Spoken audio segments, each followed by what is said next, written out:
Jadi yang nanti merubah keadaan tetap siapa?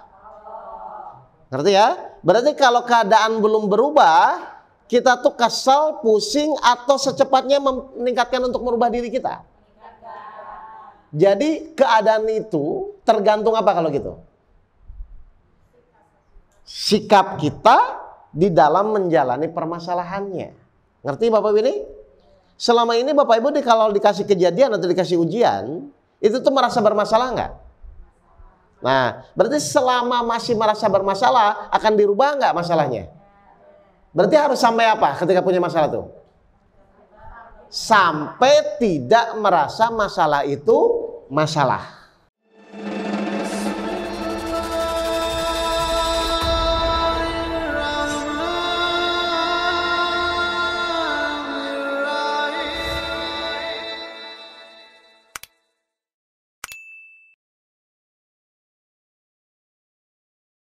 Baik, assalamualaikum warahmatullahi wabarakatuh.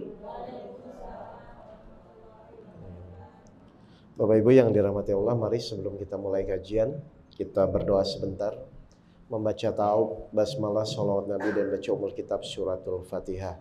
Mari kita mulai bersama-sama. A'udzubillahi minasyaitonirrajim. Bismillahirrahmanirrahim.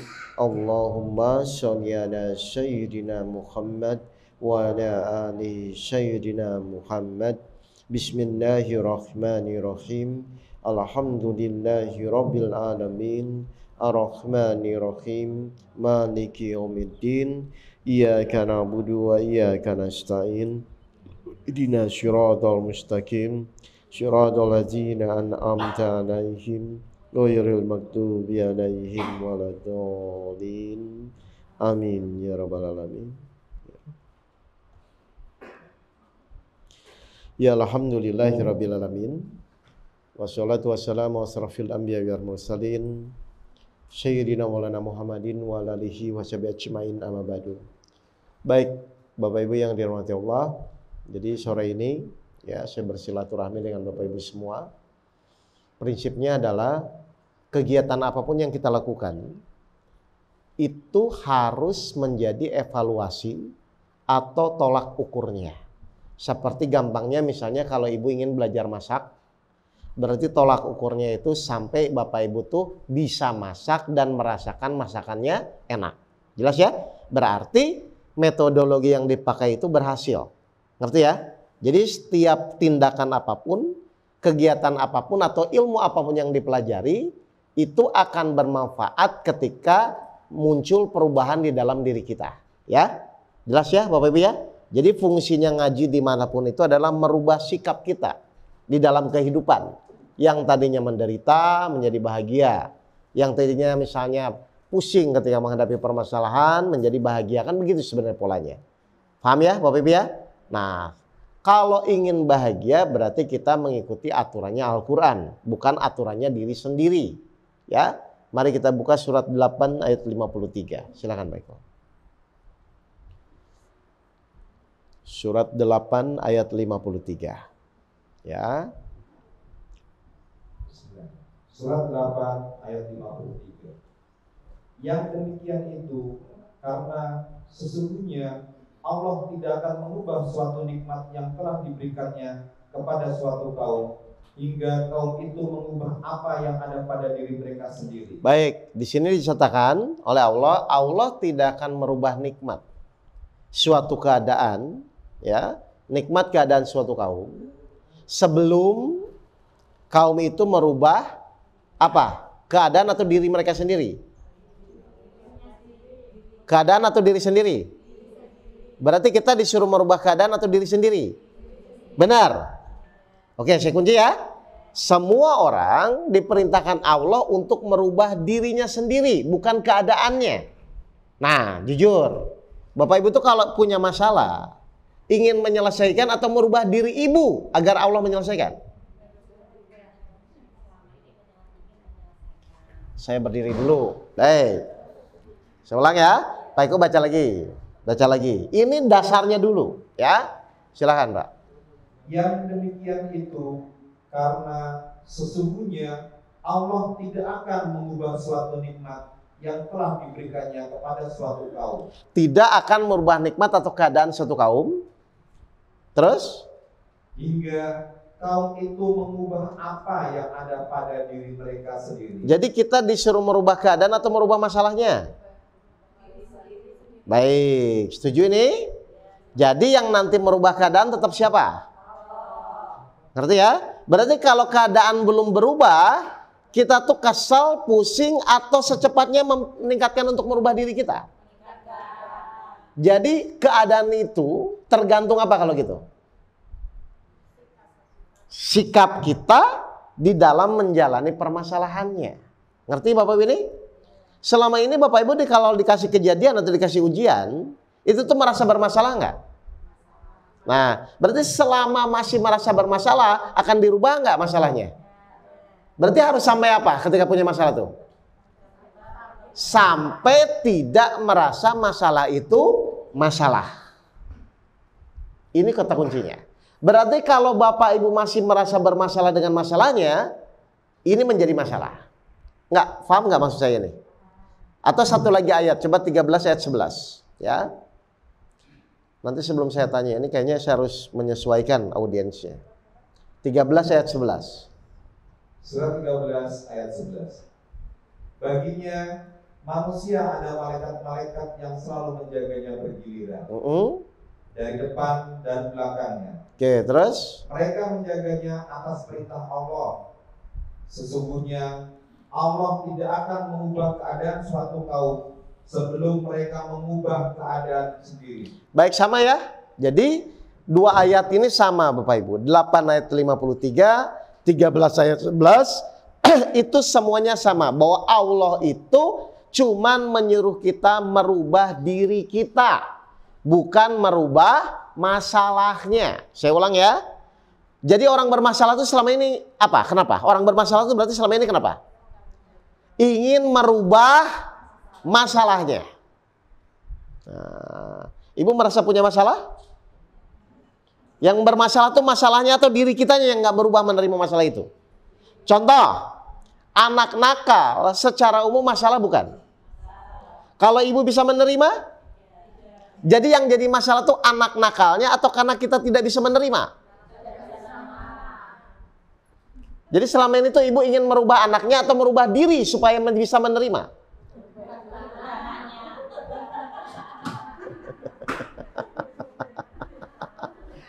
Ayo, kok pada senyum ini? Berarti selama ini bertahun-tahun ingin merubah anaknya, bukan merubah dirinya. Loh kan tadi ayatnya apa? Baru tahu?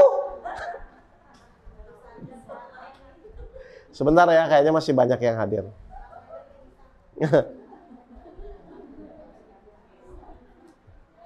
Mungkin, mohon maaf, Ibu agak maju bisa nggak? Ini biar, maju satu saf. Ini juga di sini aja nggak apa-apa nih, di sini Bu. Sini biar, itu kayaknya masih banyak saya lihatnya yang hadir. Nanti kasihan. Nah, ya. Nanti sebelum kita cek, ini yang udah ikut perasaan kok ini tadi yang pagi tadi juga saya lihat sama aja nih wajah-wajahnya. Kalau gitu saya jadi saya masuk materi yang lanjutan, nggak usah diulang kan gitu kan. Ayo maju. Enggak, jadi kita terus mengerti ya, maksudnya tuh aturannya tuh bagaimana. Takutnya ibu menjalani kehidupan tuh nggak mengikuti aturan tapi ingin selesai gitu kan nggak bisa ya. Baik, jadi saya ulang ya. Jadi intinya satu kata kunci adalah kita itu disuruh merubah diri kita sendiri ya. Allah akan menyelesaikan masalah itu berdasarkan perubahan diri kita.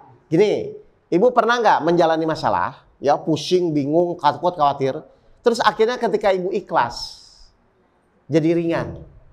Pernah nggak? Misalnya ibu kan udah ikhtiar, udah mentok, udah sana, akhirnya ya udahlah terserah Allah gitu kan, gitu ya. Terus akhirnya jadi ringan, pernah nggak? Jadi sebenarnya yang jadi masalah itu masalahnya atau karena kita tidak ikhlasnya?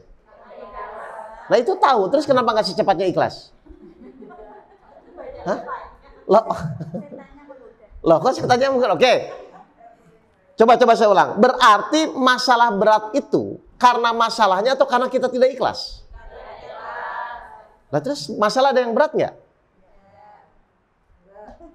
Selama kita ikhlas, masalah berat nggak? Enggak. Berarti kalau selama tidak ikhlas, masalah berat nggak? Sekecil apapun masalahnya, kalau ibu tidak ikhlas pasti berat. Jadi ikhlas itu sesuatu yang mutlak dan wajib kita lakukan kalau memang kita ingin mengikuti aturan Allah. Paham ibu ya? Jadi yang berat itu bukan masalahnya. Yang berat itu karena saat ibu menjalani masalah, ibu tidak ikhlas. Mohon maaf. Misalnya direndahkan orang, ibu tuh sakit hati atau tidak? Kalau ibu karena Allah? Nah, ibu biasanya milih yang mana? Loh iya, maksud saya kan gitu kan? Baik, mohon maaf. Ini yang sudah pernah ikut kajian atau yang baru pertama kali ikut kajian saya siapa? Oh, 1, 2. Enggak, bukan di bukan. Biar saya nanti menyesuaikan materinya. Saya kan bingung ini, takutnya kalau nanti materi diulang ibu juga yang ikut bosan kan gitu kan? Saya ulang. Ini yang baru kali pertama ikut kajian saya. Oh 5 ya. Oh berarti sisanya sudah pernah semua? Nah ini nih, bentar. Ya udah, sekarang karena tadi kita bahas yang berat itu bukan masalahnya, tapi godaan setan atau iblisnya ya. Kita mulai surat 7 ayat 19 sampai 24. Silakan. Surat 7 ayat 19 sampai 24.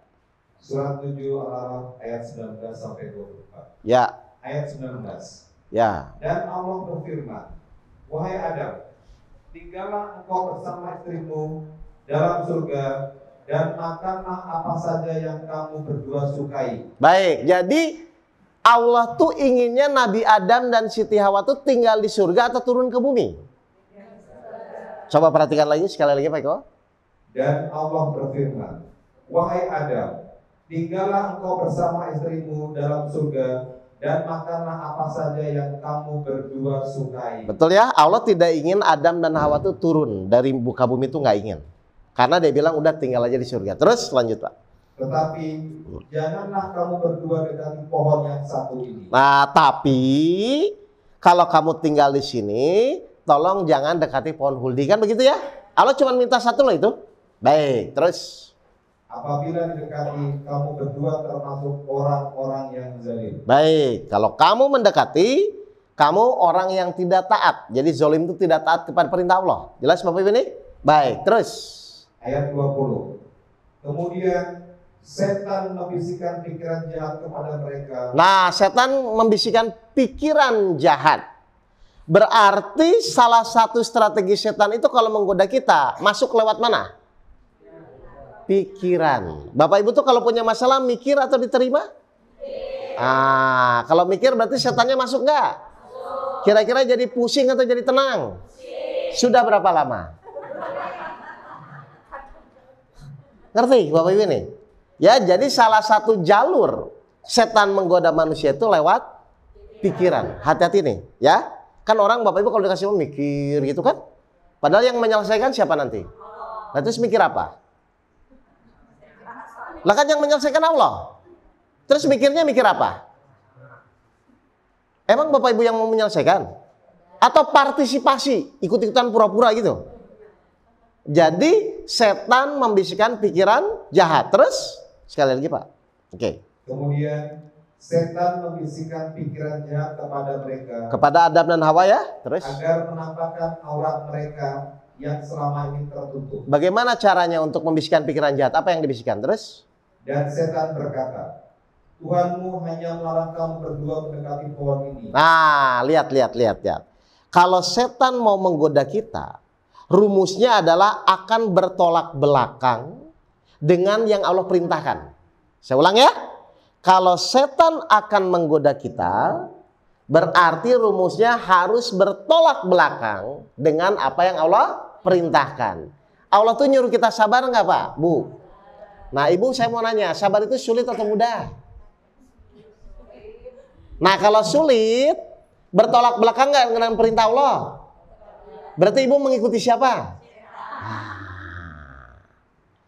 Ngerti ini?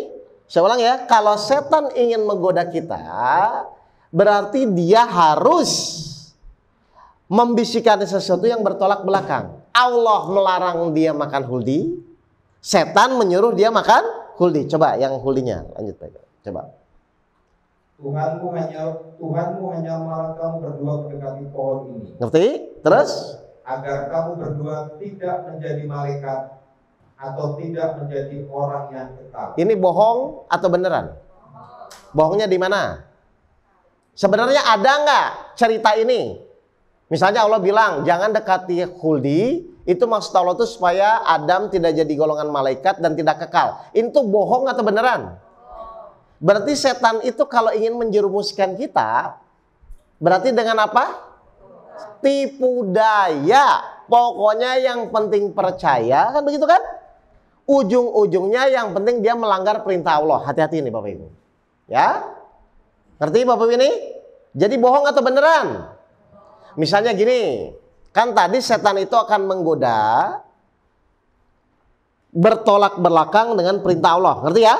Misalnya Allah bilang ujian sesuai dengan kemampuan hambanya. Kan Allah sudah berkata begitu kan? Setan akan ngomong apa? Ujian itu berat. Betul? Nah, ibu biasanya pilih yang mana?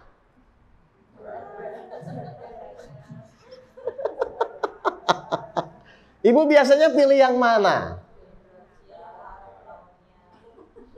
Coba. Saya ulang lagi. Kalau setan mau menggoda, dia akan berbuat sesuatu yang bertolak belakang. Betul? Dengan perintah Allah. Misalnya Allah sudah bilang di Al-Baqarah ayat terakhir, ujian itu sesuai kemampuan. Kalau Bapak Ibu jadi setan, kenapa ini? Coba. Matiin aja dulu mungkin. Kita kalau ngomong setan tuh marah.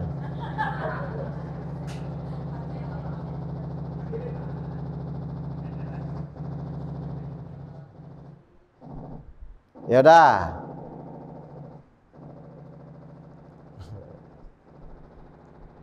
Matikan aja dulu. Baik, saya ulang deh. Tes, ya udah nggak apa-apa. Ini suara saya kenceng kan? Ya. Oke, gini. Menurut Allah, ujian itu sesuai kemampuan. Menurut Allah ya. Kalau kita jadi setan, berarti kita harus membisikkan apa di pikiran kita itu? Berat, ya, sulit, tidak mungkin. Yang ujung-ujungnya adalah tidak yakin kepada Allah. Betul? Cirinya, kalau orang menganggap ujian itu berat, kira-kira pas menjalani itu bahagia atau pusing? Nah, ibu sekarang semua pasti punya masalah kan? Ibu tuh ketika punya masalah tuh bahagia atau pusing? Pusing tuh karena masalahnya atau karena bisikan setan? Bisikan setan tuh kira-kira bohong atau benar? Kalau bohong, kenapa percaya? Halo?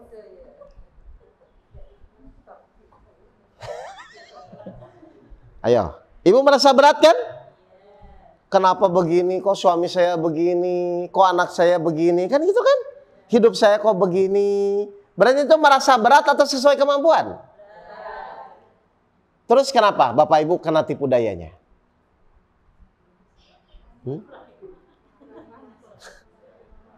Kenapa? Khawatir. Khawatir tuh percaya nggak kepada Allah? Terus ibu percaya kepada siapa kalau begitu? Hah? Loh, kok diri sendiri? Nggak, mengerti nggak maksud saya Bu? Ya? Berarti langkah yang pertama adalah sekarang kita harus mulai sadar. Kalau nanti ibu merasa berat, ibu langsung buka lagi Al-Quran. Tapi Allah janji ya di dalam Al-Quran bahwa ujian itu sesuai kemampuan. Nah itu loh yang Allah tunggu. Baik, lanjut lagi surat 7 ayat 20-nya ya Pak Eko 21. Silakan. Surat 7 ayat 21. Ya. Kan setan membisikkan pikiran jahat. Kalau kamu tidak makan huldi, maka kamu tidak akan jadi golongan malaikat dan tidak akan kekal di surga. Kan itu bisikannya ya.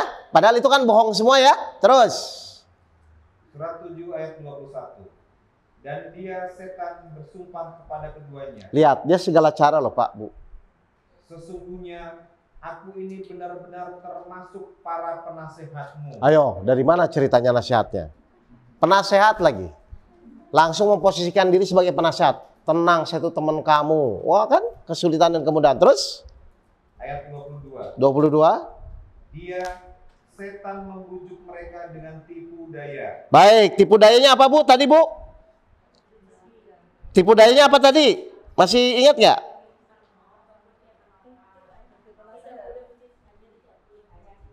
Nggak, tipu dayanya apa? Kalau kamu nggak makan huldi, kan gitu kan tadi kan? Nanti kamu nggak jadi golongan malaikat dan tidak kekal di. Nah itu kan tipu dayanya. Ngerti Bu? Dia ganggu di mana berarti? Di pikiran. Jadi orang yang banyak pikiran tuh sebenarnya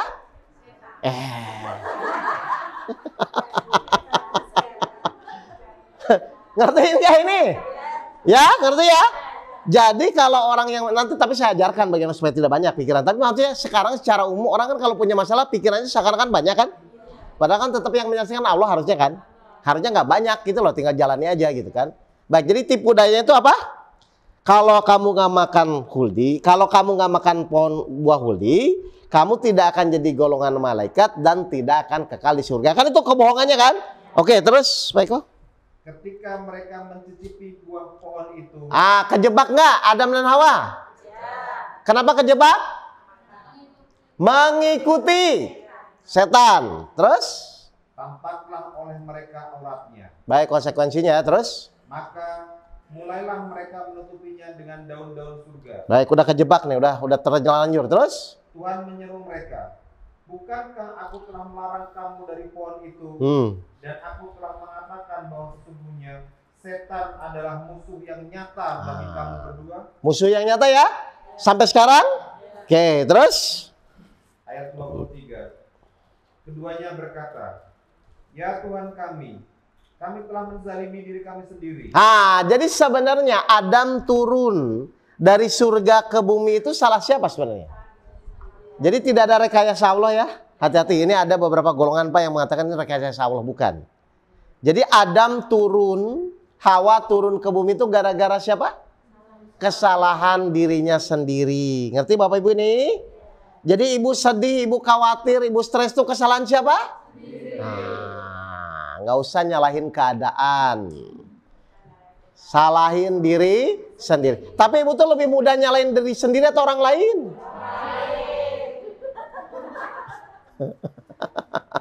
Kenapa? Karena ibu tidak ingin berubah. Padahal tadi saya bilang Allah tidak akan merubah keadaan kalau kita tidak merubah apa yang ada pada diri. Sebenarnya ibu tuh disuruh merubah diri. Tapi setan tahu, udah aja salahin orang biar ibu tidak berubah. Makanya akhirnya masalahnya terus-terusan, nggak selesai-selesai. Ngerti ya Bapak Ibu ya? Terus? Jika engkau tidak mengampuni kami dan memberi rahmat kepada kami, niscaya kami termasuk orang-orang yang rugi. Baik, jadi ini sudah terjadi belum? Oke, terus terakhir 24-nya apa kata Allah? Ayat 24. Allah berfirman, turunlah kamu. Kamu akan saling bermusuhan satu sama lain. Baik, jadi nanti di dunia ini orang tuh rukun semua atau saling bermusuhan? Jadi wajar nggak kalau ibu berbeda sama orang lain? Terus kenapa sakit hati? Jadi orang ada yang menyebalkan, ada yang menyenangkan. Itu memang sebagai suatu ketetapan. Ibu nggak bisa rubah itu. Ngerti Bu? Pak? Nah sekarang pertanyaan saya. Berarti kenapa kok Allah tuh begitu murka kepada Adam dan Hawa? Ya, saat dia memakan huldi. Kenapa Bapak Ibu? Tidak taat. Ya hasil dari memakan tidak taat. Kenapa Allah tuh begitu murka? Ini terjadi dengan Bapak Ibu semua nantinya. Ayo, kenapa? Nah, apa Bu? Lebih percaya setan daripada janji Allah untuk Adam itu tinggal di surga. Betul? Jadi saat itu Allah murka gara-gara apa? Bukan makan huldinya ya. Lebih percaya kepada setan ketimbang kepada janji Allah. Ibu punya masalah nih, ya. Ibu tuh lebih percaya kepada keadaan atau kepada janji Allah? Janji Allah. Biasanya. punya hutang, atau besok harus bayar cicilan, besok anak bagaimana, pekerja nggak punya pekerjaan. Ibu tuh kadang-kadang lebih percaya keadaan, aduh kayaknya saya akan bangkrut dan lain-lain, atau lebih percaya kepada janji Allah biasanya. Berarti sama nggak dengan yang tadi dijelaskan? Sama siapa? Sering ibu lebih percaya keadaan ketimbang kepada ayat-ayat Al-Quran? Misalnya Allah bilang bahwa Allah pasti akan menolong kita. Kalau memang ibu yakin Allah tuh pasti menolong kita, kira-kira harusnya perlu nggak khawatir? Nah ibu biasanya kalau punya masalah tuh ada nggak rasa khawatir? Berarti lebih percaya keadaan atau kepada janji Allah? Terus mau sampai kapan begitu? Hah? Kan Bapak Ibu kadang-kadang lebih percaya keadaan kan? Gak bisa ini, gak mungkin. Anak saya ini sakit, saya tuh sakit sudah divonis kanker. Sebulan lagi kata dokter meninggal, kan lebih percaya keadaan kan? Padahal kalau Allah berjanji sembuh, sembuh gak? Kenapa gak percaya kepada janji Allah? Coba, kalau saya tanya, ibu tuh beriman atau kafir? Terus kenapa kok malah lebih percaya keadaan? Beriman atau kafir? Jadi ibu tuh masuk golongan yang mana itu? Tapi percaya keadaan. Halo? Bingung sendiri?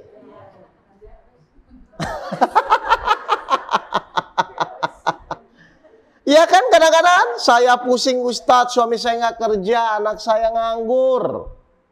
Gimana buat makan besok? Itu lebih percaya kepada keadaan atau janji Allah? Apa salah satu janji Allah? 3 ayat 2. Surat 3 ayat 2. Surat 3 Al-Imran ayat 2. Ya. Allah tidak ada Tuhan selain Dia. Dia yang maha hidup, yang terus-menerus mengurus makhluknya. Percaya nggak? Jangan dulu dijawab, dipikir dulu. Percaya nggak? Kalau ibu percaya Allah tuh terus-menerus mengurus kita, ada nggak orang khawatir? Berarti orang khawatir tuh percaya atau tidak? Nah selama ini ibu termasuk golongan yang percaya atau tidak?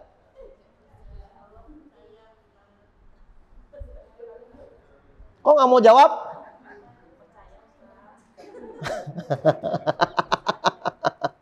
Lah itulah Bu.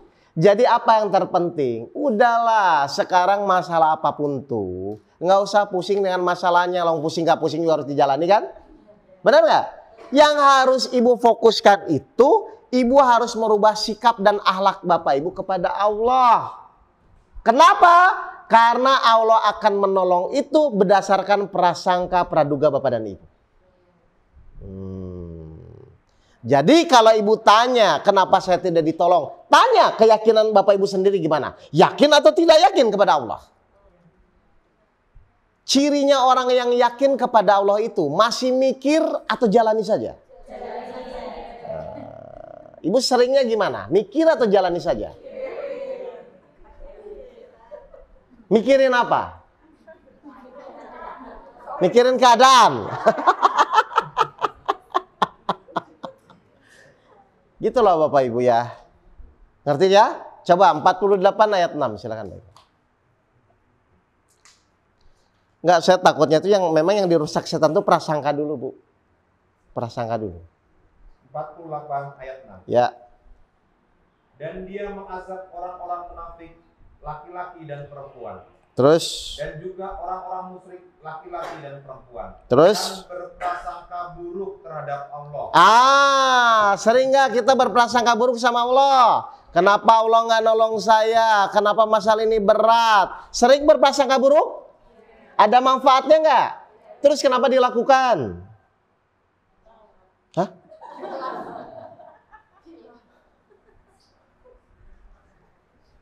Kok pada ayo tanya. Kenapa? Ibu selalu berprasangka seakan-akan Allah nggak menolong, seakan-akan Allah nggak ngatur rezeki. Kenapa begitu? Padahal Bapak Ibu tuh pengalaman hidup udah tinggi belum? Nah ini kan bukan ABG lagi kan, di atas 17 kan? Loh harusnya pengalaman di dalam menjalani masalah udah banyak atau tidak? Beda nggak orang yang pengalaman sama yang magang? Ya, kalau masih 17, 25 silakan Pak, masih magang lah ya. Oh masalah. Lah ini udah pada berapa ini? 17 plus. Udah ada 50, ada 60 kan? Lah kalau masih khawatir, malu nggak sama Allah, Bu? Ibu tahu malu? Jelas ya Bapak Ibu ya? Jadi sekarang, ayo, langkah yang pertama itu adalah meyakini dulu siapa itu Allah, janji-janjinya seperti apa, jalani dan buktikan. Ya, saya ini ulang lagi ayatnya. Janji Allah salah satunya. Surat 30 ayat 5 dan ayat 6. Ini salah satu janji Allah. Hati-hati prasangka ya, itu prasangka itu hati-hati sebenarnya. Surat 30 ayat 5 dan 6. Ya. Ayat 5. Dan pertolongan Allah, Dia menolong siapa yang Dia kehendaki. Dia Maha Perkasa, Maha Penyayang. Baik, Dia akan menolong siapa yang Dia kehendaki ya. Terus? Ayat 6. Itulah janji Allah. Allah tidak akan menyalahi janjinya.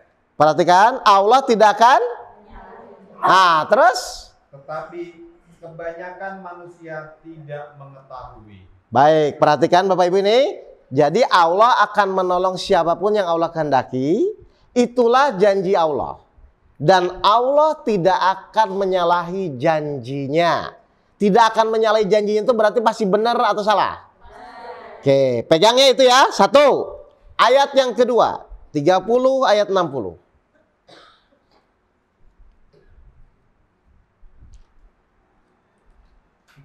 Ayat 60. Ya.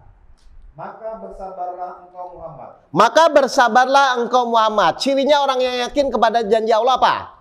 Sabar. Tadi juga pagi dia bahas itu ya. Terus? Sungguh janji Allah itu benar. Sungguh janji Allah itu benar. Jadi Bapak Ibu hidup ini mikir sesuatu ke depan yang nggak tahu atau menjalani janji-janji Allah? Loh ngapain mikirinnya nggak tahu? Hah? Jadi Bapak Ibu tuh selama itu hidup tuh menjalani janji-janji Allah atau mikirin sesuatu yang tidak tahu? Harusnya apa Pak? Menjalani janji-janji Allah yang Allah perintahkan di dalam Al-Quran. Loh ngapain mikirin sesuatu yang nggak tahu? Kalau ibu memikirkan sesuatu yang nggak tahu tentang Allah, setan masuk. Al-Baqarah 169. Ya. Surat Al-Baqarah 169. Apa kata Allah? Kalau Bapak Ibu malah mikir tentang Allah yang tidak tahu. Surat 2 Al-Baqarah ayat 169. Sesungguhnya setan itu hanya menyuruh kamu agar berbuat jahat dan keji dan mengatakan apa yang tidak kamu ketahui tentang Allah. Ayo. Kalau ibu cuman mereka-reka ke depan nanti begini nanti begitu, berarti sudah ditangkap oleh setan, ya. Dan memang Allah melarang. 31 ayat 34, silakan. Nanti baru kita rumuskan, berarti nanti setelah kajian ini apa yang harus kita lakukan, kan gitu aja. 31 ayat 34. 31 ayat 34. Sesungguhnya hanya di sisi Allah ilmu tentang hari kiamat. Kita tahu nggak hari kiamat? Perlu mikirin kiamat? Kenapa? Enggak tahu, ngapain dipikirin? Jadi nggak usah memikirkan yang nggak tahu ya, nggak ada kerjaan ya. Oke. Solusi tahu nggak? Nah, terus ngapain mikirin? Bapak Ibu berarti ada kerjaan nggak selama ini? Punya masalah mikirin solusi? Kan nggak tahu kan? Jadi nggak usah memikirkan sesuatu yang tidak tahu ya. Terus. Dan Dia yang menurunkan hujan. Terus. Dan mengetahui apa yang ada dalam rahim. Terus. Dan tidak seorang pun yang dapat mengetahui dengan pasti apa yang akan dikerjakannya besok. Tidak ada seorang pun yang tahu dengan pasti apa yang akan dikerjakannya besok. Tapi yang kita tahu pasti apa? Kalau sabar bersama Allah, kalau beriman Allah kasih petunjuk, itu yang kita tahu. Jadi tolong Bapak Ibu ya, hidup kita itu tolong fokus kepada menjalani janji-janji Allah di dalam Al-Quran. Coba apa janji Allah kepada orang-orang yang beriman? Bapak Ibu tahu nggak? Janji Allah kepada orang yang beriman apa? Coba 64 ayat 11, tapi langsung Pak, barang siapa beriman aja.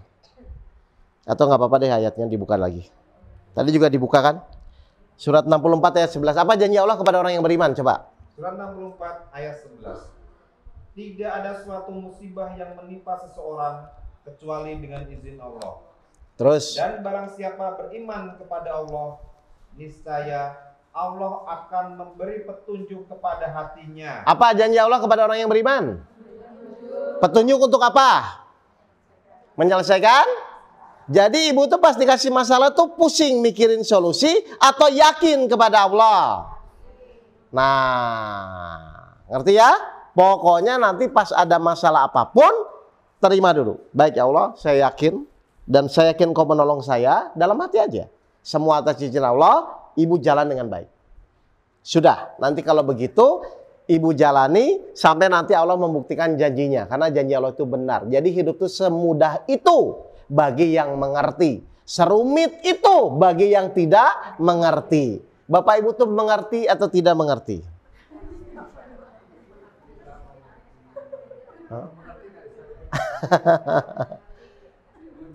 Ya, jadi hidup itu tidak serumit yang Bapak Ibu pikirkan. Paham? Kenapa tidak serumit yang Bapak Ibu pikirkan? Karena yang ngatur semua ini Allah, bukan manusia. Kalau manusia mungkin rumit, banyak aturan. Tapi karena yang ngatur Allah, harusnya hidup itu mudah.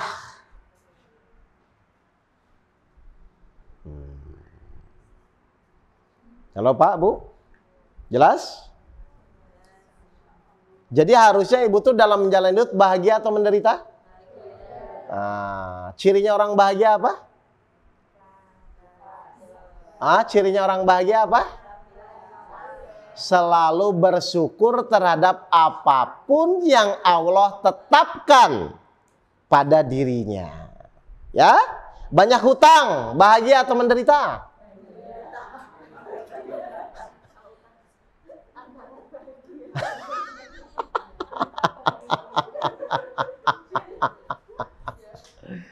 Ayo Bu, banyak hutang kira-kira bahagia atau menderita? Kenyataannya. Kenapa menderita? Karena bukan hutangnya. Karena ibu nggak ngerti langkah demi langkahnya untuk menyelesaikan masalah hutang. Ya ini saya ngajarin. Oh semangat ya. Oke, gini. Loh, ngerti nggak? Jadi orang merasa menderita dengan masalah itu Bu. Itu tuh karena masalahnya, bukan karena masalahnya. Orang menderita saat menjalani masalah itu karena dia nggak ngerti langkah demi langkahnya. Nah ini yang mau saya jelaskan makanya. Contoh, Bu tolong buatkan teh manis. Masalah nggak buat ibu? Kenapa? Nggak, masa teh manis nggak tahu langkah-langkahnya? Maka saya coba saya ngomong, Bu tolong buatkan teh manis. Buat ibu masalah nggak? Kenapa?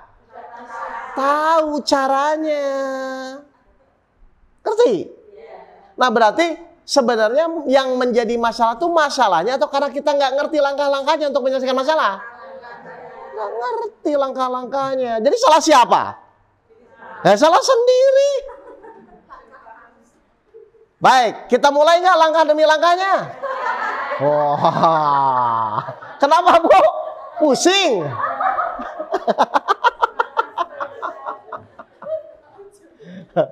Baik, kita mulai ya. Langkah demi langkah. Agar Bapak Ibu nanti bisa menjalani setiap permasalahan itu sesuai dengan Al-Quran. Nggak usah muluk-muluk gini. Ibu waktu ujian sekolah dulu, kalau ingin lulus, soalnya diterima atau ditolak? Bisa nggak nolak soal? Benar? Berarti ketika Allah ngasih ujian hidup, ibu tuh langsung diterima atau pikir-pikir dulu? Oh, kan? Loh, kan aneh kan? Loh, lucu gak? Banyak orang ingin lulus ujian hidup tapi nggak mau menerima soal hidup. Jadi langkah yang pertama kalau ibu ingin menyelesaikan ujian itu apa yang pertama? Menerima tuh mudah atau sulit?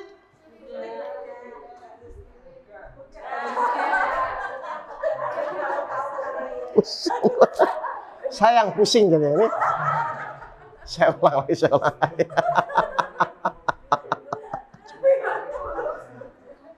Loh, coba perhatikan. Enggak, kita buat rumus sama aja ya. Misalkan ibu sudah mengalami ujian sekolah dulu ya. Ketika ibu diuji oleh gurunya, kan kalau ibu ingin lulus berarti semuanya harus mau menerima soal kan? Mau yang belum belajar, mau yang udah belajar. Kalau langkah yang pertama ingin lulus adalah harus menerima soalnya. Betul? Kenapa harus menerima soal? Menerima itu langkah pertama untuk menyelesaikan masalah ujian. Kan begitu sebenarnya. Paham? Ngerti? Oke, berarti ketika Allah ngasih ujian hidup, berarti langkah yang pertama apa? Setuju? Oke, suami selingkuh diterima nggak? Lo mau nggak mau udah selingkuh? Ibu mau nerima tidak nerima pun, karena sudah terjadi. Apakah dengan ibu nggak menerima terus nggak selingkuh? Ayo, kenyataannya gimana ibu kalau dapat kejadian gitu? Di situ salahnya, Bu. Jadi kesalahan kita tuh kenapa, Bu? Kenapa masalah kita nggak selesai? Karena kita nggak menjalani langkah demi langkah. Kan ibu dari sini aja, dari Semarang mau ke Jakarta, kan nggak langsung ke Jakarta, lewat Cirebon, lewat Indramayu, kan begitu kan? Jadi kita tuh fokus ke Jakarta tuh langkah demi langkah.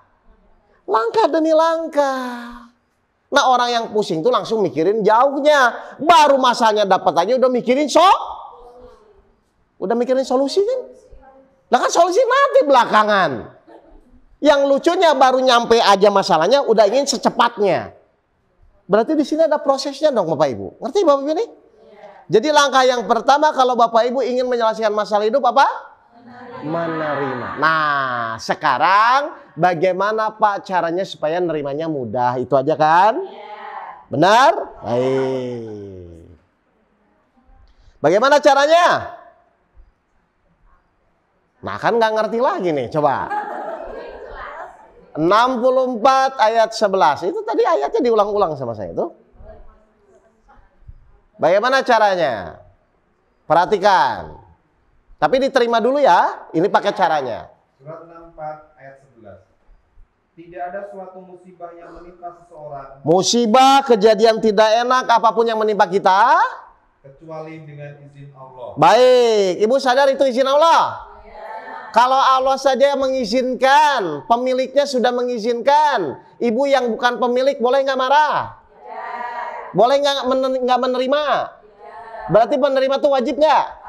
Karena masalahnya atau karena menghormati Allahnya? Itu maksudnya. Ya, ngerti Pak? Jadi langkah yang pertama, saya menerima bukan karena kamu, bukan karena takut, tapi saya menerima karena menghormati Allah yang sudah mengizinkan. Ngerti? Baik, baru terus langkah yang kedua. Dan barang siapa beriman kepada Allah. Berarti menerima dengan akal atau dengan iman? Harus pakai iman, kalau pakai akal nggak akan ketemu Bu. Terus? Niscaya Allah akan memberi petunjuk kepada hatinya. Jadi tugas ibu tuh menerima dulu masalahnya karena izin Allah, ya, mengingat ini atas izin Allah atau qadarullah bahasa umumnya kan. Terus setelah itu Allah memberikan petunjuk. Nah, sekarang berarti pas ibu ikhtiar itu, ibu tuh ikhtiar dalam rangka menjalani petunjuk atau dalam rangka supaya menyelesaikan masalah?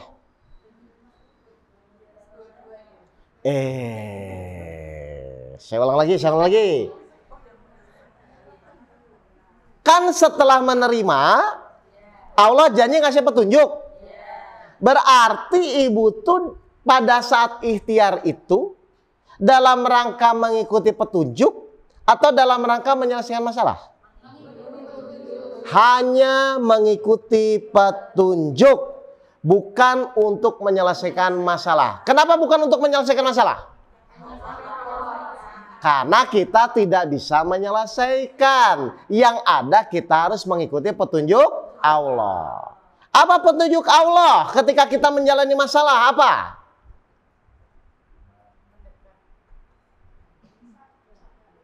Salah satunya apa? Baik, apa petunjuk Allah ketika kita menghadapi permasalahan? Petunjuk Allah ya? Baik, kita buka saja yang surat Al-Baqarah ayat 45. Coba.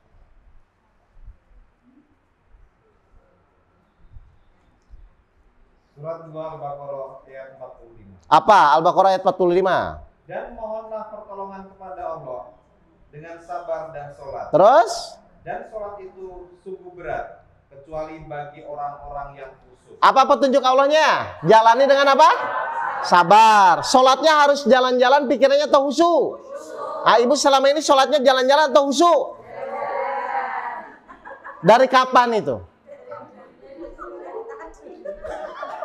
Ibu sholat pikiran jalan-jalan dari kapan? Hah? Dari umur berapa ibu pikiran sholatnya jalan-jalan? Hah? Dari belajar pun udah jalan-jalan? Wah, pantesan ibu pusing. Baik, udah saya kupas 5 menit dulu ya, yang baru biar sama sholatnya ya. Nggak tahu yang lama yang ikut saya juga masih jalan-jalan atau enggak? Masih? Udah kan? Oke, kita ini sederhana aja, singkat dulu ya biar yang baru bisa praktek ya sholatnya, nanti sabar dan sholatnya. Baik. Baik, kok buka surat 17 ayat 110. Ini gampang kok, caranya gampang, nggak lama-lama kok. Nggak halus harian nggak. Surat 17 ayat 110. Biar sholatnya nggak jalan-jalan, biar ngikuti petunjuk. Ayo. Katakanlah Muhammad, serulah Allah atau serulah Ar-Rahman. Terus. Dengan nama yang mana saja kamu dapat menyeru. Terus. Karena dia mempunyai nama-nama yang terbaik. Terus. Dan janganlah engkau mengeraskan suaramu dalam sholat. Janganlah engkau mengeraskan suaramu dalam sholat. Bukan sholat itu ada ucapan, ada gerakan ya. Nah ini Allah bilang janganlah engkau terlalu keras dalam mengucapkannya. Terus? Dan janganlah pula merendahkannya. Tapi jangan juga terlalu pelan. Terus? Dan usahakan jalan tengah di antara kedua. Berarti sholat itu boleh dalam hati nggak? Harus apa? Diucapkan atau bersuara. Sekeras apa? Telinga masing-masing ya. Jadi jangan terlalu keras, jangan juga terlalu rendah. Tapi harus di tengah-tengah. Ini menurut Al-Quran ya. Siapa yang selama ini Bapak Ibu sholat dalam hati? Nggak boleh ya. Sholat itu harus bersuara, Bu. Nah, berarti di sini ayat ini cerita antara mulut dan telinga, kan begitu ya? Jadi tugas telinga apa, Bu? Mendengarkan apa? Ucapan, bacaan yang mulut sampaikan, betul? Ayat per ayat atau kata per kata. Ngerti nggak? Kalau ayat tuh gini, Bu. Kalau satu ayat tuh gini, Bismillahirrahmanirrahim. Itu satu ayat. Kalau kata per kata, Bismillahirrahmanirrahim. Jadi si telinga itu tugasnya mendengarkan kata per kata atau ayat per ayat. Praktek ya. Bismillahirrahmanirrahim. Siap, praktek. Yang udah ikut lagi ya sebentar ya. Ini buat yang baru biar sama. Baik. Ingat, telinganya fokus ya mendengarkan kata per kata ya. 1, 2, 3. Silakan sampaikan, cukup dengar di telinga. Satu ayat dulu aja, silakan.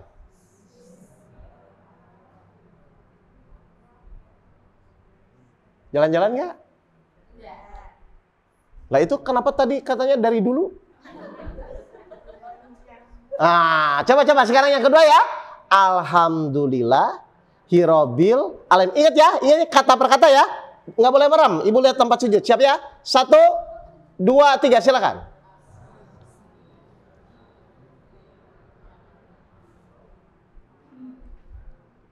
Jalan-jalan nggak? Nah itu bisa. Terus kenapa kemarin jalan-jalan? Belum tahu? Nggak apa-apa ya. Belajar Ibu ya. Oke, coba baca Al-Ikhlas Bu ya. Meskipun Al-Ikhlas itu 4 ayat, Ibu konsentrasinya nggak usah 4 ayat. Pokoknya kata per kata di dalam Al-Ikhlas ya. Qul huwallahu ahad. Kata per kata ya, siap ya. 1, 2, 3, silakan. Ingat, telinganya dengarkan kata per kata.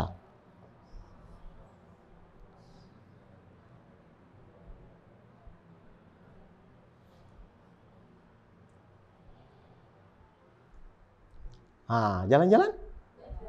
Ada yang jalan-jalan nggak? Nah itu bisa.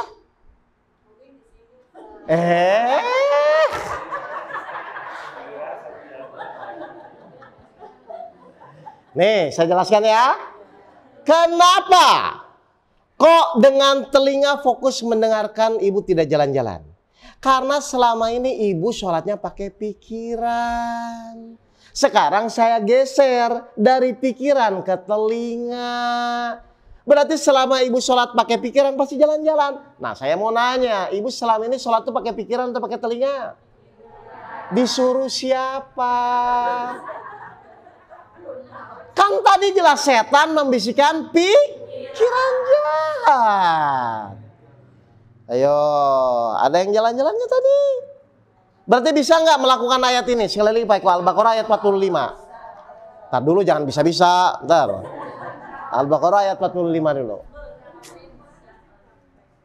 Apa kata ayat Al-Baqarah 45? Surat 2 Al-Baqarah ayat 45. Lihat. Dan mohonlah pertolongan kepada Allah dengan sabar dan sholat. Terus? Dan sholat itu sungguh berat kecuali bagi orang-orang yang khusyuk. Berarti ibu bisa jalanin nggak ayat ini? Bisa kan? Kan tadi udah diajarin kan? Kalau ibu sudah sholatnya benar, berarti hasilnya tadi apa? Pertolongan. Jadi ibu nanti terima masalah itu, jalani dengan sabar. Atau ibu sabar dengan tidak sabar juga tetap nggak bisa maksa kan? Dan ibu perbaiki sholat seperti yang tadi saya ajarin. Yakin nggak akan ditolong Allah? Ya sudah, kalau gitu pusingnya di mana?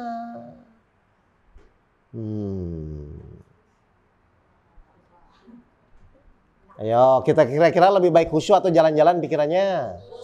Udah, caranya jangan digeser. Jadi sekarang di telinga. Semakin ibu tumanina, bacanya semakin pelan, semakin tenang, ibu insya Allah semakin fokus nantinya. Jadi saya cuma suruh mulut dan telinga, nggak yang macam-macam lah Bu. Nggak usah mikirin setan, ya.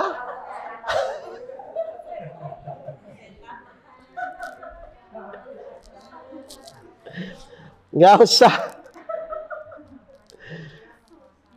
Nah, coba Pak Eko baca 59 ayat 16.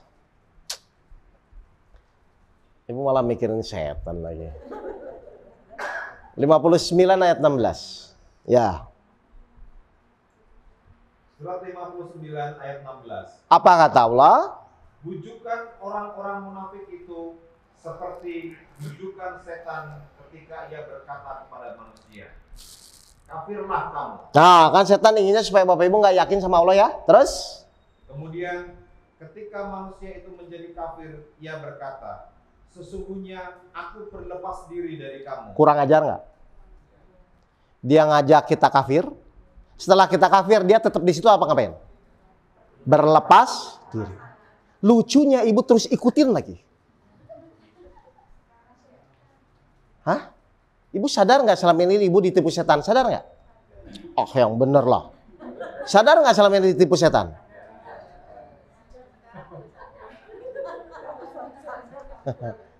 Ngerti ya? Salah satu tipuan setan adalah masalah itu berat. Salah satunya itu. Salah satu yang kedua adalah pikiran kita akan buntu. Seakan-akan nggak ada pertolongan Allah. Padahal kalau ibu sudah putus asa, ibu itu termasuk orang apa? 15 ayat 56. Ya. Surat 15 ayat 56. 15 ayat 56. Ya. Surat 15 ayat 56. Dia Ibrahim berkata, tidak ada yang berputus asa dari rahmat Tuhannya kecuali orang yang sesat. Kalau ibu menjalani hidup, ibu tidak yakin Allah menolong, ibu tidak yakin bahwa Allah itu bisa menyelesaikan, sebenarnya ibu mulai ke arah kesesatan. Kenapa diam? Sudah mulai tersesat?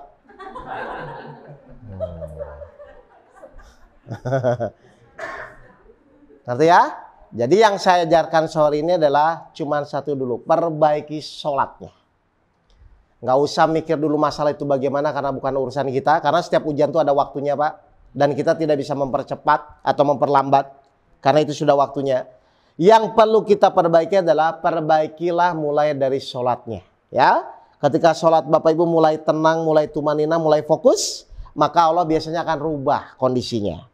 Kan Rasul sudah janji dalam satu hadis, ketika seorang manusia sholatnya baik, maka semua amal perbuatan Bapak Ibu akan jadi baik. Tapi kalau buruk sholatnya, buruk semua. Kira-kira sholat yang baik itu pikirannya fokus atau jalan-jalan? Nah, Ibu selama ini fokus atau jalan-jalan?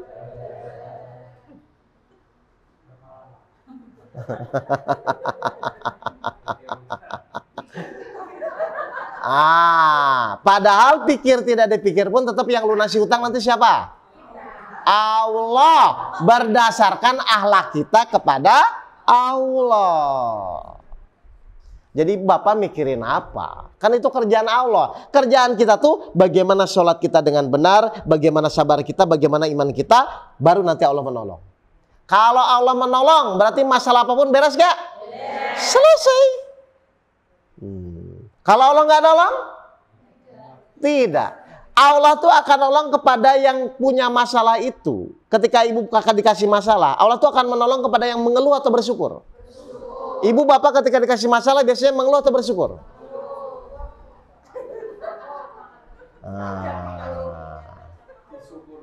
Tanya ke diri masing-masing saja. Ngerti? Padahal mau bersyukur mau mengeluh pun tetap masalah harus dijalani kan? Jadi ada manfaatnya nggak mengeluh? Nah, terus kenapa dilakukan? Nganu Pak.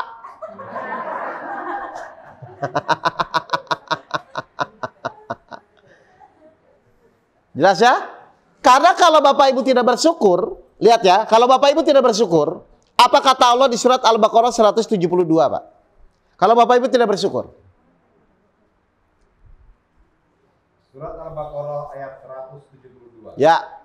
Wahai orang-orang yang beriman, makanlah dari rezeki yang baik yang kami berikan kepada kamu, dan bersyukurlah kepada Allah jika kamu hanya menyembah kepadanya. Jadi cirinya orang menyembah Allah itu apa? Bersyukur. Berarti ketika ibu tidak bersyukur menyembah atau tidak? Nah. Jadi Bapak Ibu tuh kenapa harus bersyukur? Karena Bapak Ibu tugasnya memang menyembah atau mengabdi kepada Allah. Atau yang ibu keluhkan tuh apa sih sebenarnya? Nah kan hutang kalau ibu jalani dengan iman sabar sholat kan selesai. Dan tadi sholat khusyuk, ibu tetap sabar menjalani kan nanti selesai. Ayo, yang buat ibu mengeluh tuh apa sih? Coba saya mau nanya ibu. Debt collector. Nah, coba saya mau nanya ya. Kalau kita punya hutang, wajar nggak debt collector tuh marah-marah atau senyum-senyum? Nggak, kita punya hutang nih Pak. Kalau kita yang punya hutang, berarti orang yang akan nagih itu kira-kira marah-marah atau senyum-senyum? Ibu tahu nggak ini? Lah kalau tahu ya biasa aja kan. Loh, memang namanya orang punya hutang itu pasti dimarah-marahin. Kalau ibu ingin marah-marah, ya ibu yang ngutangin. Loh, kan gitu aja.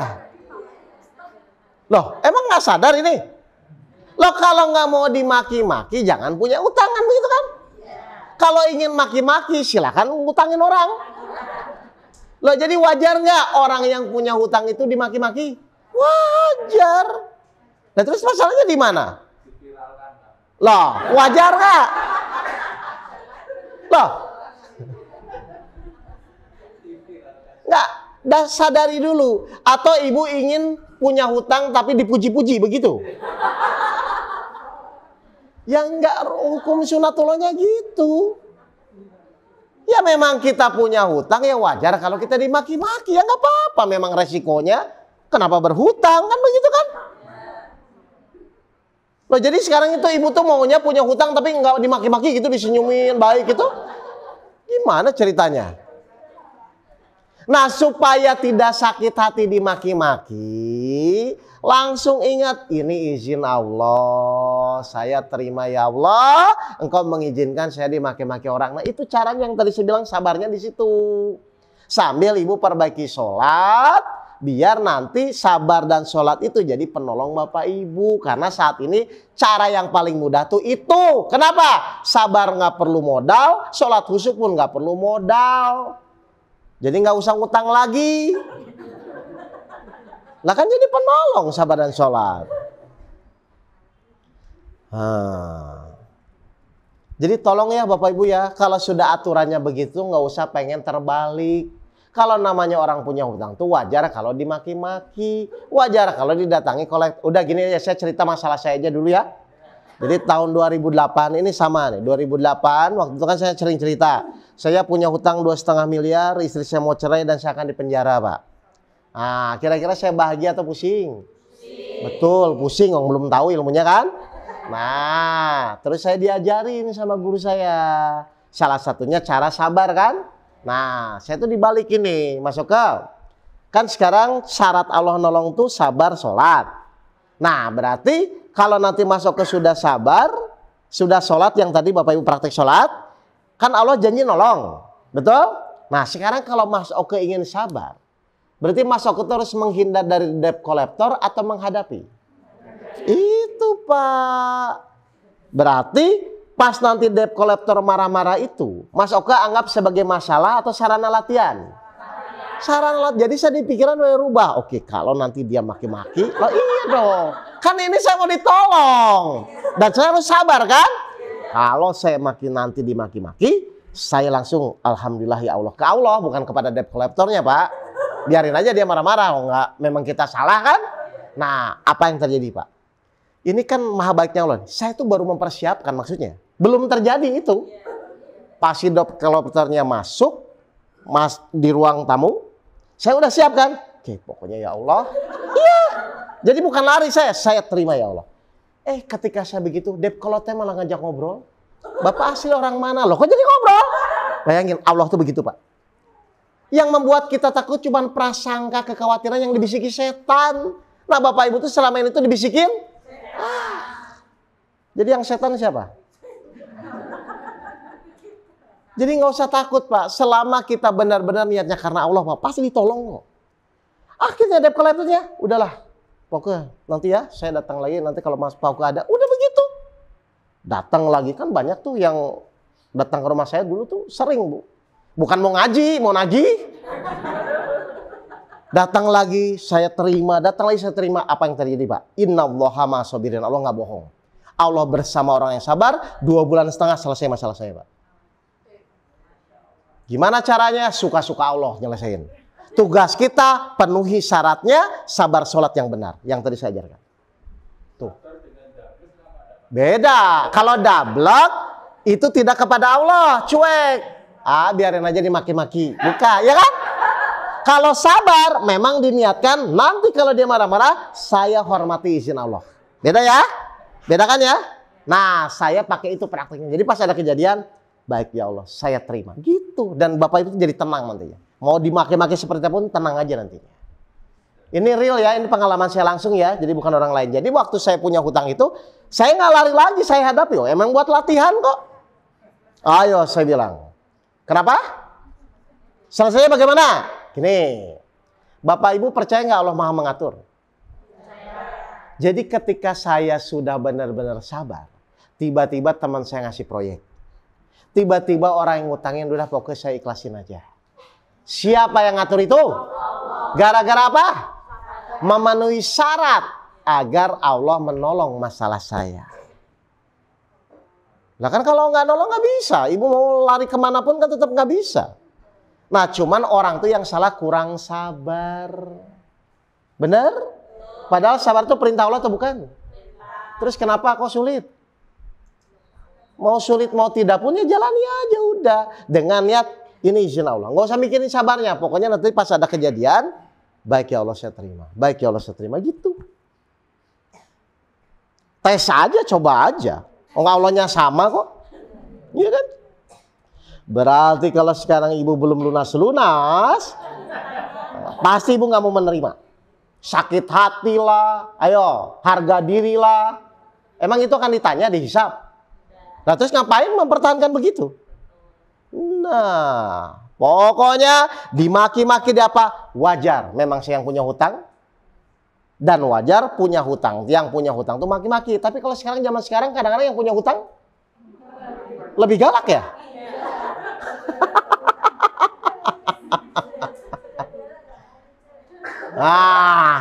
Kok ibu tahu sih?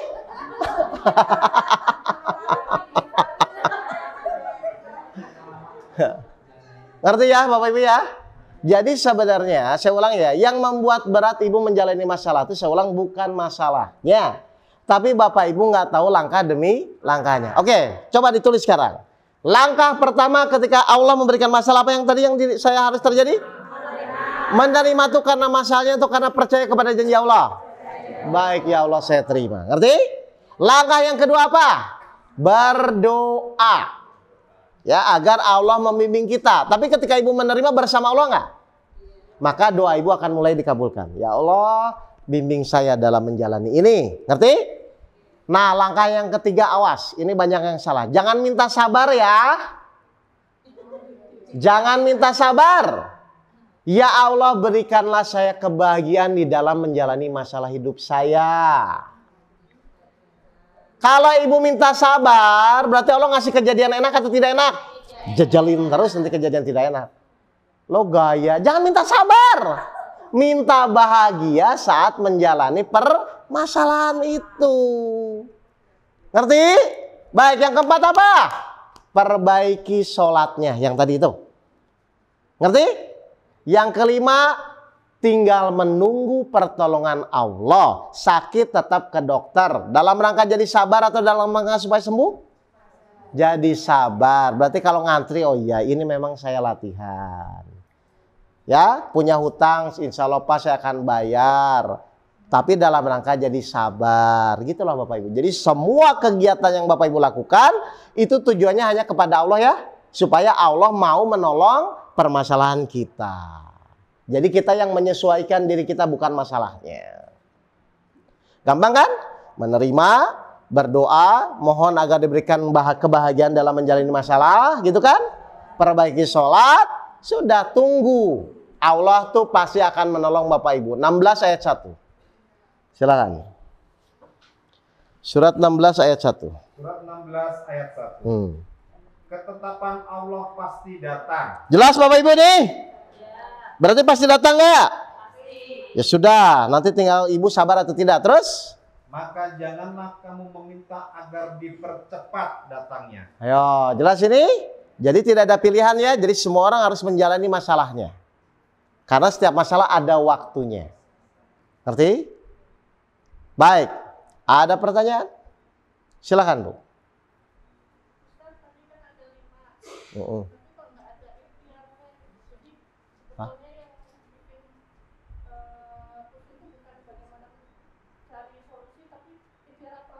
Loh. Kan tadi saya bilang, pas ibu mohon menerima kejadian, itu tuh Allah jadi ngasih petunjuk nggak? Kan tidak ada suatu musibah pun yang menimpa seseorang kecuali atas izin Allah. Dan barang siapa beriman, yakin kepada Allah, menerima kejadian itu, niscaya Allah memberikan petunjuk kepada hatinya. Berarti nanti ibu tetap ikhtiar nggak? Ikhtiar itu untuk mikirin bagaimana solusinya, atau ikhtiar itu menjalani petunjuk? Kalau bapak ibu dikasih petunjuk oleh Allah, kira-kira tahu atau tidak? Kalau bapak ibu dikasih petunjuk oleh Allah, kira-kira tahu atau tidak? Tahu dong. Kalau tidak ya namanya teka-teki dong Bu. Bagaimana caranya Allah memberitahu? Urusan Allah bisa lewat mimpi, bisa lewat kejadian, bisa lewat sir hati, itu bisa Bu. Ngerti nggak Bu? Jadi ibu jalan saja, pasti nanti Allah bimbing bagaimana. Kayak saya, kan nerima, sabar, sholat. Jalan tiba-tiba, saya ketemu teman saya, tiba-tiba teman saya itu datang, jadi diatur oleh Allah nantinya. Nah ibu yakin nggak dengan itu masalahnya? Loh, jalan saja, kalau sakit ikhtiar kemana? Nah nanti Allah bimbing di situ, dokter yang mana yang pas, gitu loh Pak Bu. Tiba-tiba di pikiran kayaknya saya ingin ketemu si A, si A tiba-tiba ngasih uang, nanti begitu. Jadi tugas kita tuh menjalani, bukan memikirkan. Lah ibu selama ini menjalani atau memikirkan?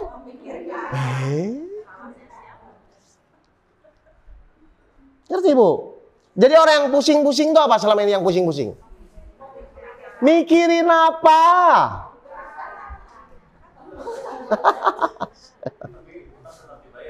Loh, Allah perintahkan kita wajib nggak untuk bayar hutang? Tapi kita bisa bayar harus atas izin siapa? Allah juga. Nah, nanti Allah permudah kalau Bapak Ibu sudah mengikuti apa yang Allah perintahkan.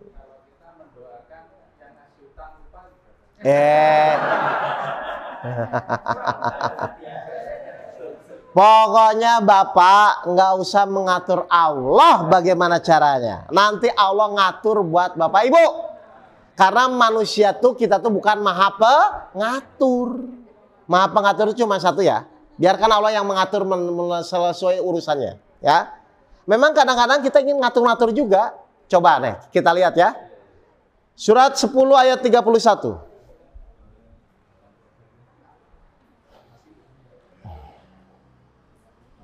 Surat 10 Yunus ayat 31. Ya. Katakanlah Muhammad. Katakanlah Muhammad. Siapakah yang memberi rezeki kepadamu dari langit dan bumi? Siapa? Allah. Terus? Atau siapakah yang kuasa menciptakan pendengaran dan penglihatan? Terus? Dan siapakah yang mengeluarkan yang hidup dari yang mati? Terus? Dan mengeluarkan yang mati dari yang hidup? Terus? Dan siapakah yang mengatur segala urusan? Siapa yang mengatur segala urusan?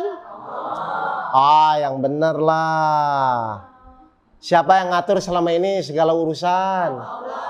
Lah kalau Allah yang ngatur, kenapa ibu ngatur-ngatur, bapak ngatur-ngatur? Itu aja lah. Benar, ibu selama ini nggak mengatur segala urusan. Itu yang pusing-pusing itu ngapain? Padahal yang ngatur segala urusan siapa? Nah, udah. Terus tugas kita apa kan? Terus siapakah yang mengatur segala urusan? Maka mereka akan menjawab Allah. Terus? Maka katakanlah, mengapa kamu tidak bertakwa kepadanya? Kita tuh berarti cuman disuruh taat. Setelah Bapak Ibu taat menerima, menjalani petunjuk, Allah yang ngatur segala urusannya. Kapan hutang itu lunas, jalurnya dari mana, gitu kan? Sumbernya dari mana, itu Allah yang ngatur. Caranya bagaimana, Allah yang ngatur. Bapak Ibu tuh jalan ikhtiar taat, jalan ikhtiar taat, begitu aja. Lebih mudah taat atau ngatur segala urusan? Terus kenapa selama ini pengen ngatur-ngatur segala urusan? Hah?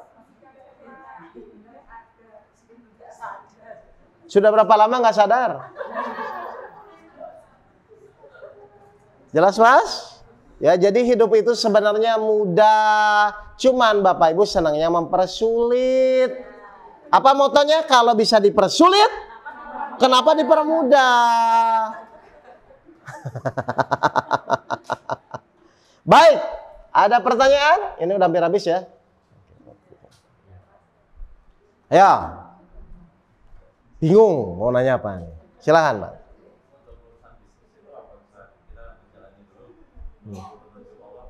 Baik. Baik. Sekarang saya mau nanya, niat Mas bisnis itu apa? Karena Allah atau supaya untung?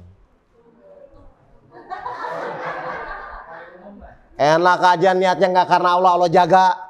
Dari awal diniatkan apapun itu karena Allah. Kenapa? Karena memang kan perintah Allah jelas di surat 51 ayat 56.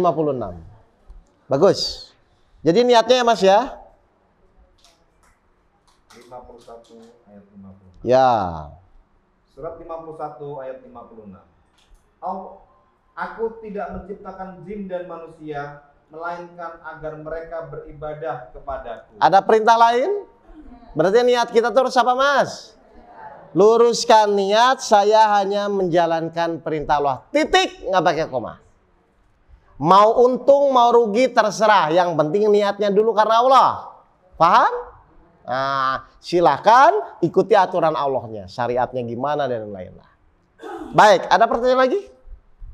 Ya, kalau tidak cukup ya. Paham? Ah, silakan Bu. Silakan. Baik. Ya.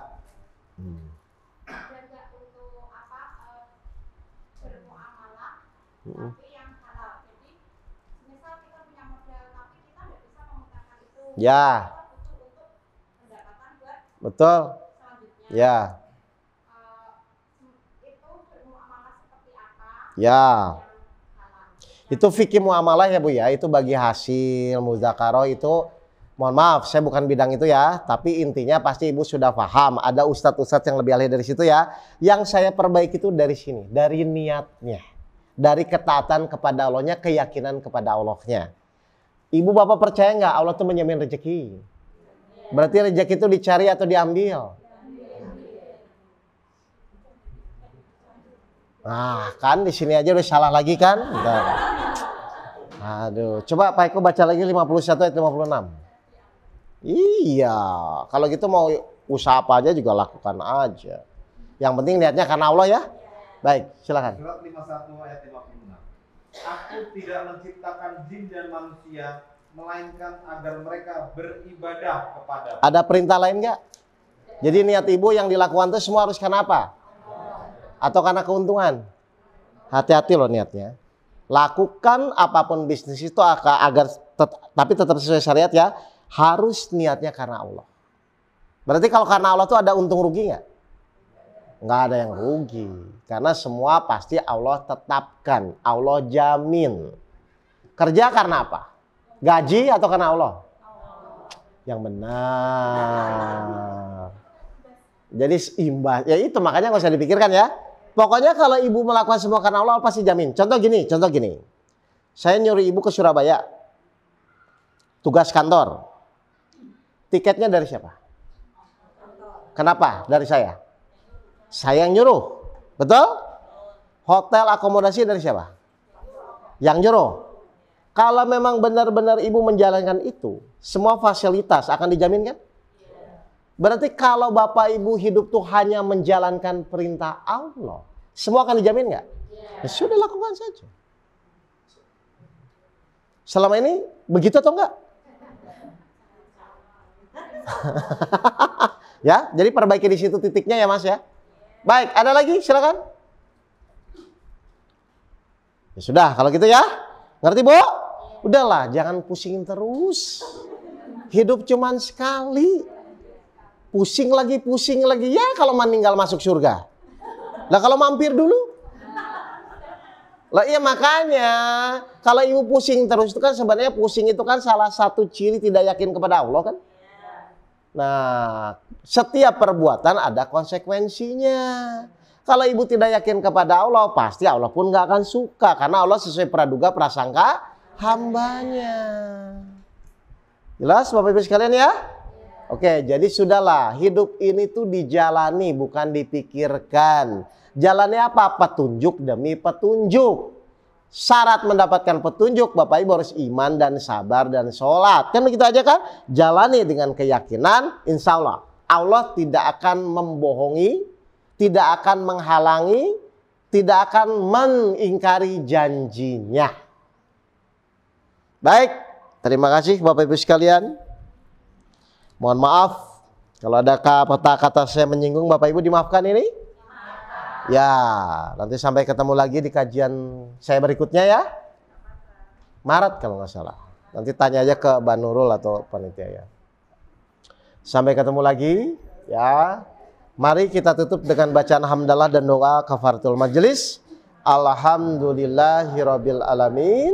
Subhanallahumma wa bihamdika asyhadu an la ilaha illa anta astaghfiruka wa atubu ilaik. Wabil taufiq wal hidayah. Assalamualaikum warahmatullahi wabarakatuh.